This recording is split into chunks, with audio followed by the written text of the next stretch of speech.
Aujourd'hui dans cette vidéo, je vais répondre à la question est-ce qu'il est possible de remplacer de l'eau citronnée par du pulco ou encore par ce type de produit. Alors comme de nombreuses personnes, peut-être que la première chose que tu fais au réveil en te levant, c'est d'aller presser un citron frais dans de l'eau tiède pour les bienfaits du citron. Parce qu'il faut savoir que le citron, il a de nombreux bienfaits sur l'organisme, comme par exemple le renforcement grâce à la vitamine C, au phosphore, au calcium qu'il contient. Il permet également de favoriser la digestion en régulant le transit et en favorisant la perte de poids. On le recommande également pour son action détoxifiante pour éliminer les toxines et il agit efficacement contre les problèmes de peau où il hydrate correctement ton corps dès le début de la journée. Et tu te demandais s'il était possible justement de remplacer cette eau citronnée le matin par du pulco ou par du jus de citron qu'on peut retrouver en bouteille plastique. Donc on va tout de suite commencer la vidéo et on va commencer par le pulco. Donc c'est du pulco que j'ai acheté en grande surface, on en retrouve partout. On va directement se diriger vers l'étiquette qui se situe au dos du produit. Donc l'étiquette sera affichée juste à côté pour pouvoir suivre. Et on va rapidement lire la déclaration nutritionnelle. C'est pas le plus important dans cette vidéo, mais on va quand même la lire. Donc, au niveau des matières grasses, il y a 0 g de matières grasses pour 100 ml. Donc, c'est plutôt normal pour ce genre de produit. Au niveau des glucides, on retrouve 1,6 g pour 100 ml. Donc, c'est un très faible taux. Et en plus, il est indiqué que ce sont les sucres naturellement présents dans le produit. Donc, il n'y a pas de sucre rajouté. Et au niveau des protéines et du sel, on a également un très faible taux. Où c'est plus intéressant, c'est au niveau de la liste des ingrédients. On retrouve de l'eau en première position. Donc il faut savoir que sur une liste d'ingrédients, les ingrédients sont classés selon leur quantité dans le produit.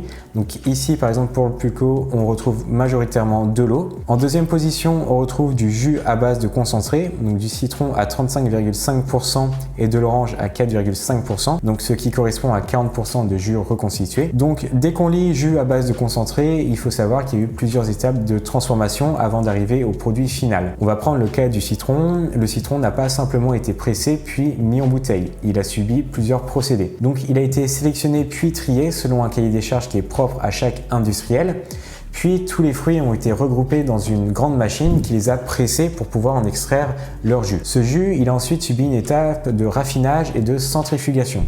Donc ces deux étapes, elles ont permis d'améliorer la qualité du jus. Donc par exemple pour l'étape de centrifugation, ça a permis d'enlever tous les extraits de pépins de citron qui ont été cassés et qui sont passés dans le filtre. Donc c'est pour pouvoir purifier le jus, enlever tous les déchets indésirables du jus. À ce niveau-là, on peut considérer que le jus, il a la même qualité qu'un jus qu'on peut presser le matin en se levant. Sauf que ce jus, il a été pasteurisé, donc à une certaine température et pendant un certain temps. Donc l'objectif de cette étape, ça permet d'éliminer les bactéries et les micro-organismes qui peuvent nous rendre malades. Après cette étape de pasteurisation, le jus il va être concentré par évaporation. Donc là, on va l'exposer à une certaine température pour éliminer un maximum d'eau. Puis au final, à la fin de cette étape, on va retrouver un concentré. Donc c'est un concentré qu'on va généralement congeler pour augmenter le temps de conservation. Donc voilà, il y a quand même eu beaucoup d'étapes qu'a subi le citron. Donc on a une étape de pressage, une étape de raffinement, de centrifugation, de pasteurisation et de concentration. Et concrètement, dans le pulco, on a mis le concentré, puis on a réincorporé de l'eau et en général, la quantité d'eau qu'on réincorpore, ça correspond à la quantité d'eau qu'on a extraite précédemment. Alors vous allez me demander pourquoi on a enlevé de l'eau et pourquoi on en a remis. Donc ça a plusieurs raisons. Le premier avantage, c'est que ça permet un temps de conservation beaucoup plus long. C'est-à-dire, on a fait chauffer le produit pour enlever l'eau. C'est parce qu'il faut savoir que l'eau, c'est un facteur qui va rendre un produit plus ou moins instable. Il va augmenter la variation du produit et peut aussi augmenter les chances de développement de micro-organismes. Et le deuxième avantage, c'est que ça permet un coût de transport beaucoup plus réduit, c'est-à-dire que c'est plus intéressant pour un industriel de transporter une tonne de produits à valeur ajoutée qu'une tonne de produits avec son eau. Donc voilà les deux avantages. 1, augmenter le temps de conservation et de 2, réduire le coût de transport. Le problème, c'est que le jus, le citron, il a subi à la fois des traitements mécaniques, donc avec le pressage et la centrifugation, et des traitements thermiques avec la pasteurisation et la concentration. C'est-à-dire qu'on a dégradé une certaine partie de ses vitamines, de ses sels minéraux, de son arôme et de son goût.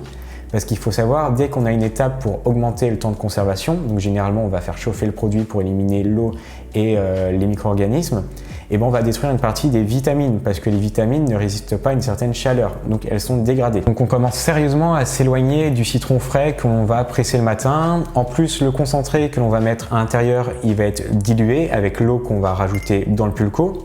Puis généralement, le pulco, on va le rediluer dans un verre.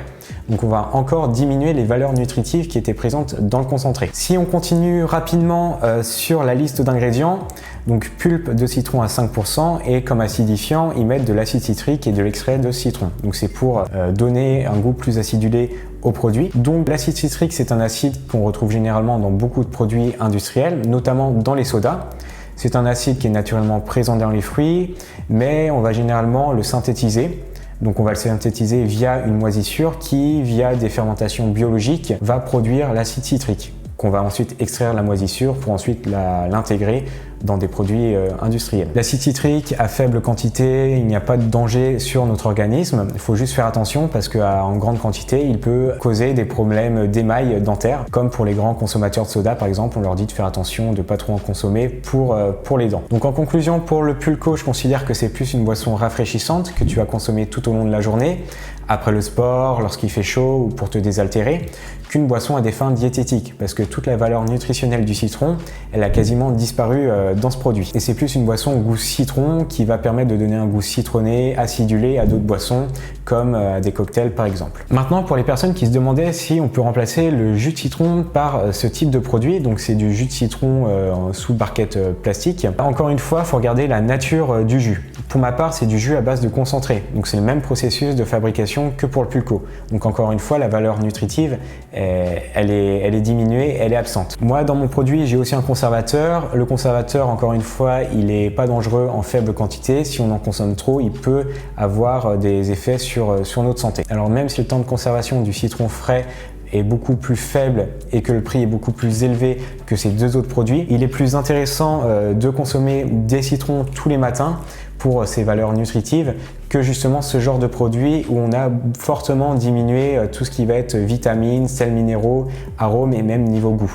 Donc c'est plus intéressant d'utiliser ces produits par exemple pour des salades, des cocktails ou encore des poissons pour apporter un goût acidulé, un goût citronné justement à ces produits. Donc j'en ai fini pour cette vidéo. Si tu as des questions par rapport à d'autres produits ou tout simplement par rapport à cette vidéo, n'hésite pas à les laisser dans les commentaires, j'y répondrai. Je te souhaite une bonne journée et je te dis à bientôt.